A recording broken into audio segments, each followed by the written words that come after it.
These 5 terrifying places in America are responsible for the disappearance of tourists. Let's dig into them, starting with the Bermuda Triangle of the Pacific, which is also known as the Columbia River Gorge. This place is located on the Oregon-Washington border and is a scenic and popular tourist destination. However, this area has been dubbed the Bermuda Triangle of the Pacific due to the unusually high number of unexplained disappearances and accidents. One such incident occurred in 1955 when a group of 3 friends, Jimmy, Bob, and Bill, embarked on a fishing trip in the gorge. Now, despite being experienced outdoorsmen, they failed to return, and an extensive search effort yielded, no signs of the missing men. They couldn't be found. Now, the most famous incident that has recently come back in the spotlight is the Martin family. Now, in December of 1958, the Martin family, Kenneth, Barbara, and their 3 daughters vanished while on a trip to the gorge to gather Christmas greenery. Now, a Ford station wagon believed to be theirs was recently found in the Columbia River, potentially shedding light on their disappearance. In 1958, the family never returned, and 2 days later, they were reported missing when Kenneth and Barbara failed to show up for work. Officials narrowed,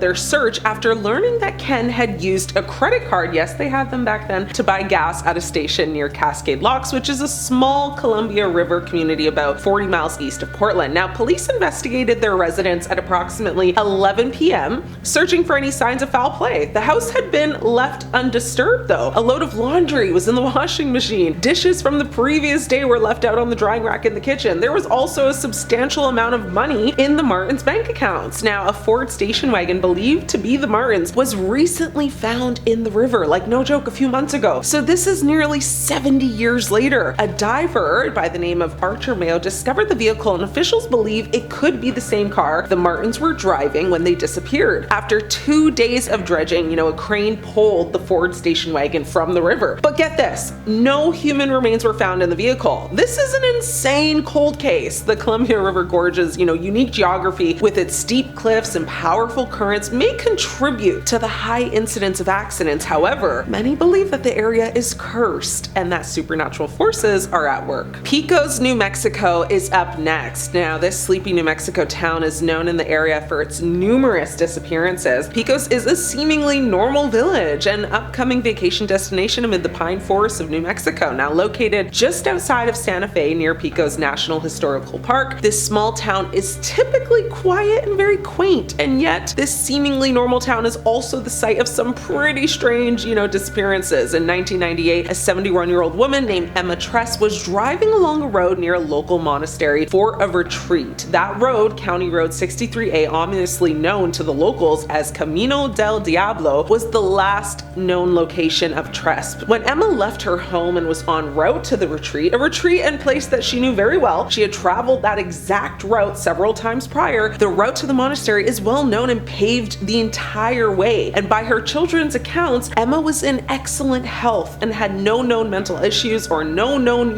bouts of memory loss at that time. Emma's last record of being seen was a gas stop in Santa Rosa, New Mexico at approximately 3 p.m. So she should have, reached the monastery by 4:30 or 5 p.m. with no stops. Now, data from that date shows it was a perfect New Mexico summer day. Average temperature was 70 degrees, the sun set between 8 and 9 p.m. So even if she took a little detour to hike or take pictures, which she was known to do, she had plenty of daylight to see her way to the final destination. Now, days later, her car was found wrecked nearby, but her body was never found. Strangely, many of Tress' belongings, including her cell phone, were still in the car. Even stranger were the footprints that surrounded the car, clearly made by Tress herself. These footprints circled the car, but didn't head towards the road. Tress simply vanished. Into thin air. Theories range, from the plausible, like a local serial or natural passing in New Mexico's dangerous forests and desert, terrain, to the supernatural, like a UFO abduction or accidentally walking into a portal to another dimension. Now, Nancy Tress, her daughter, had a message to the public in hopes of getting any information that could possibly still be out there. She said, if you know anything and you've heard anything in the past, please come forward. Tress said she and her family have not given up hope that they could find out what happened to their mother. She said, whatever happened, it's it's probably going to be painful, but you always want to know where your parent is. I don't want to say it's closure. I hate that word. The haunted highway, Route 66 in Arizona. Now, Route 66, also known as the Mother Road, is one of America's most iconic highways. However, a stretch of this road in Arizona has earned a reputation for being haunted, with numerous tourists disappearing while driving through the area. Now, in 1959, a family of 3, including a young person, vanished while driving along the road. Now, their abandoned car was found, but despite an extensive search effort, no bodies were ever recovered. Years later, in 1975, a group of friends, including 2 women, disappeared while driving through the exact same area. Now, their car was found abandoned with strange symbols etched into the dashboard. Many believe that this stretch of Route 66 is haunted by the spirits of those who have passed in accidents or been executed along the road. Others, attribute the disappearances to the area's remote location and lack of cell phone reception. Now, considering the thousands of miles and hundreds of small towns this famous route runs through, including a few of America's most notorious ghost towns, it's no wonder that Route 66, is widely considered America's most haunted highway. But when it comes to spooky spots, there are a few that can hold a candle to the ones you find in Arizona, where Route 66 runs through some of the most notorious ghost stories in the American Old West. From the town of Flagstaff with its mountain views and haunted hotels to Williams, known for being the gateway to the Grand Canyon, as well as an energy vortex and spiritual center. This historic stretch of highway has been turning heads for nearly a century. When it comes to haunted attractions in Arizona, as well as famous sections of Route 66 that are still seeing, high volumes of daily drivers, there are a few that enjoy the lore and legacy of Flagstaff. Now, here more than anywhere, Route 66 is still alive and well, which is more than can be said for the slew of notorious ghosts that inhabit the sleepy mountain town, haunting their historic buildings and making Flagstaff a must-stop for paranormal attractions. Now, from a long-departed bellboy to a library that has seen its fair share of horrors down in the basement, it would be difficult to assume which corner of Flagstaff is the most haunted. But when it comes to historic haunts right off of Route 66, few have had the impact of the Weatherford Hotel. Now, it's in this popular downtown hotel that spirits can be seen roaming the halls at night, especially around the maid's storage room, and hotel staff have been through everything from bottles being thrown off shelves, lights and jukeboxes,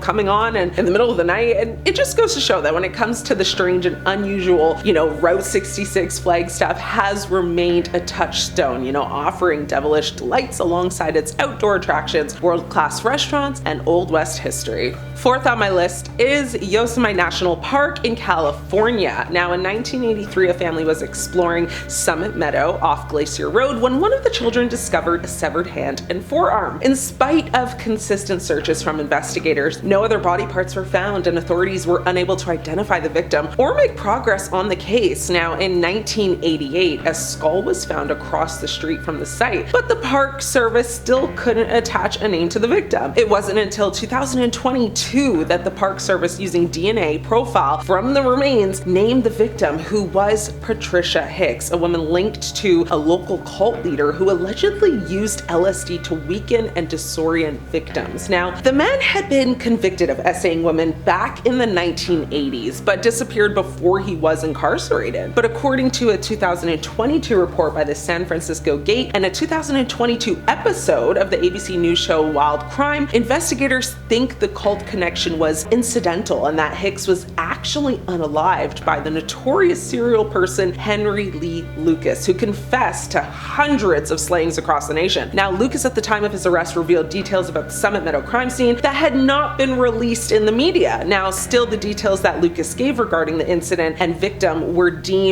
circumstantial, so the case remains unsolved. Lucas passed away in prison in 2001, and the question of who is behind the demise of Patricia Hicks may never be solved. Lastly, I have Grand Canyon National Park, Arizona, and the newlyweds who disappeared. The Grand Canyon might be best known for its 5,000-foot walls, but the rapids at the bottom of the gorge are huge as well. Native Americans likely traveled the canyon for hundreds of years, but the first European American documented as navigating it was John Wesley Powell in 1869. Since then, roughly 100 people have drowned in the rapids. Now, arguably the most famous and mysterious drowning or incident happened in 1928 1978, when the newlyweds Glenn and Bessie Hyde attempted to paddle their Grand Canyon on their honeymoon. Now, they were in a boat that Glenn had built himself, attempting a speed record paddle through the canyon that would also have made Bessie the first woman to run it. The Hydes were last seen on November 18th, and their boat was found intact with all of their supplies a month later on December 19th. Now, the boat was in perfect condition with all of the contents, including Bessie's diary, intact. Now, search parties,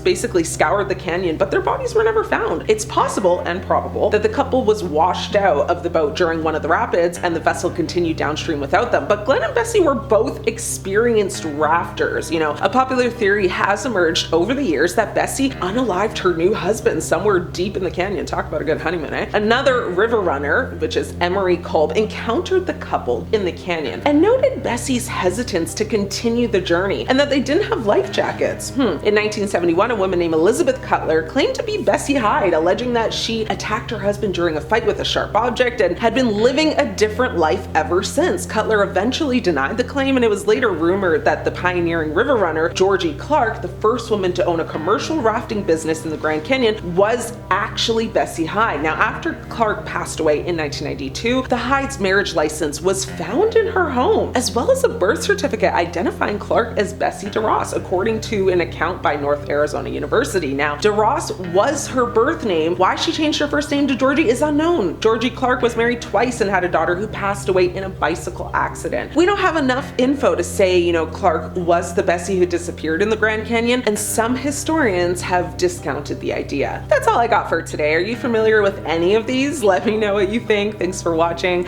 I'm your host, Ashley. Until next time, stay scared. These haunted and evil places in Texas are not only hiding evil spirits, but the devil himself, starting with Skinwalker Cabin. The Skinwalker Cabin is located in the town of Wimberley and is said to be haunted by a malevolent entity known as a skinwalker. According to Native American folklore, a skinwalker is a type of shapeshifter that can take on various forms, including humans and animals. Now, the myth also behind skinwalkers is that they are witches from Navajo mythology who can shapeshift into animals like wolves, coyotes, or birds, basically to cause harm. They possess supernatural abilities such as speed, mimicry, and mind control. There are many shapeshifting figures in other cultures around the world as well. In its animal form, the skinwalker is capable of inflicting pain, illness, or even fatality on its victims.